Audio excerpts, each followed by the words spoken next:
Good morning. We saw us briefly at the breakfast and I thought, what a wonderful person you are. So I'm so pleased to see you here again.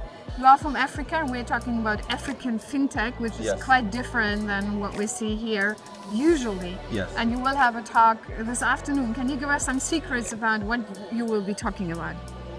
Should I talk of the jokes first or the content first? But it's just really to compare what business banking looks like in Africa and more so in Kenya in comparison to Europe or the US, where when you talk about business, it's a fully, I wouldn't say a fully mature business.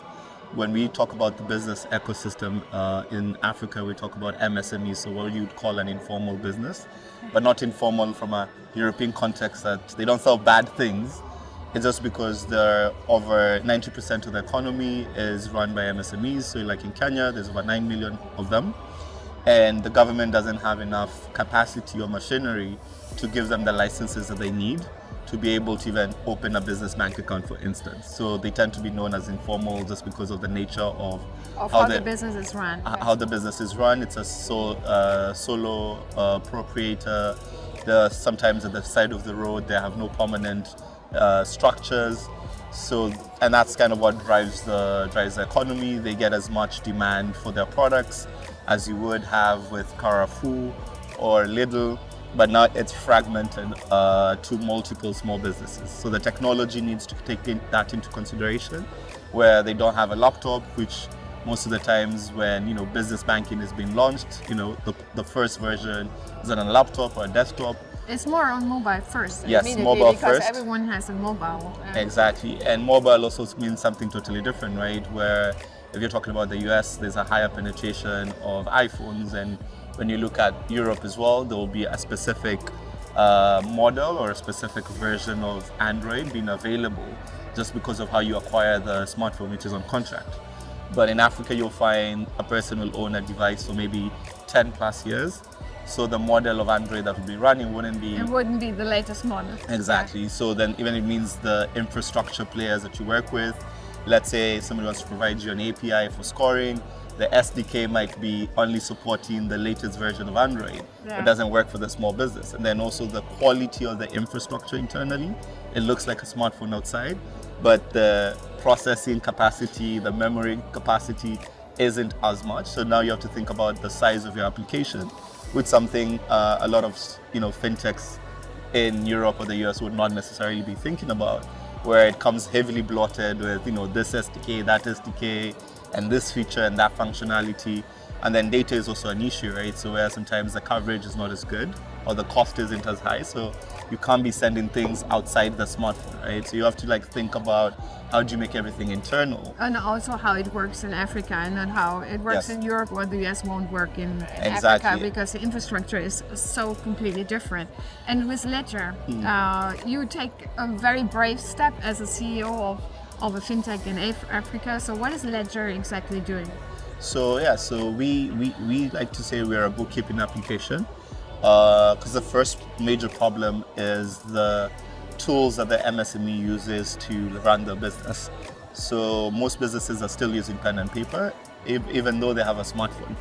So we start by giving them the bookkeeping application that aggregates their data, whether it's what they sold, what they bought, the debts, and then we start embedding different financial services internally. So we'll launch a payment feature where they can receive payments from their customers, then they can do B2B payments. After that, we start consolidating that data to say, okay, we can give you financing, because that's kind of one of the biggest problems that they face, where now you've made the business perfect. The next part is how do they scale the business? So we start providing them capital. After that, their revenue grows by 100%. So now they have money to save, so we open up a savings account for them. And in the end, we end up being a fully digital bank for MSMEs. Yeah, wonderful. It's also about the changing in society and giving more accessibility and diversity to people to access banking services. Yeah. And not only banking services, when you talk about bookkeeping, is something very close to their business topic. Yes. So we caught you from a vendor meeting, you said, and when we had the first conversation, the first 2 minutes, you said they're selling me something, but I want to have it for zero or with a miracle. Yes. So how do you, or what is your expectation motivation here coming now to Berlin and coming to FIBE? Yeah, so I guess, as you say, everybody's interested to sell us something. We have the numbers, 1.4 million small businesses. We do over $24 billion in payments. But the problem becomes the pricing, right? So as you know, right now, the continent, we're going through like depreciation of our local currencies against the dollar and the euro. And so, when a vendor prices a product to us the same way they would price to fintech in Germany or in the US, there's a mismatch of what I make from my customers and what I could make from them, right? So I think I'm more here to, shed light to the potential and the market that currently exists in the continent, but to say we need to change our perspective, right? Whether it's an investor where, we have investors who tell us they do CFO tech, but you find that they wouldn't necessarily think about the African continent because the jurisdiction is different, the perceived risk is there. But we tell them the market is has so much potential because if I launch Excel, for instance, in Germany, because of regulation, I'll never provide a bank account to my end user. I can never provide a payment link for the end user. I cannot provide a lending product. But in Africa, because it's an emerging market, everything is still very green and nascent, and also the regulator takes an innovative approach. I can be able to move from being a very simple bookkeeping application to being the bank of choice for an MSME. Or a super app. So tell us also, you arrived this morning here as your second day or your first day? It's my second day. Your second day. Yes, so what are your kind of impressions here? How do you feel about the vibe? Are you feeling the vibe? Yes. I do love the colors, Coming from Africa, we like bright colors. It's great, met different people who are already doing business in Africa, headquartered in Berlin, met a lot of, founders that are doing the same thing that we're doing, but for the European market. Yeah. And, it's a melting point of very diverse businesses and entrepreneurs. So really good turnout. The content has been great. The speakers have been fantastic. So nice to, wait to see how the day ends. Yeah, super. So what is the one takeaway you would like people to know when you come back to your colleagues and to your investors in Africa?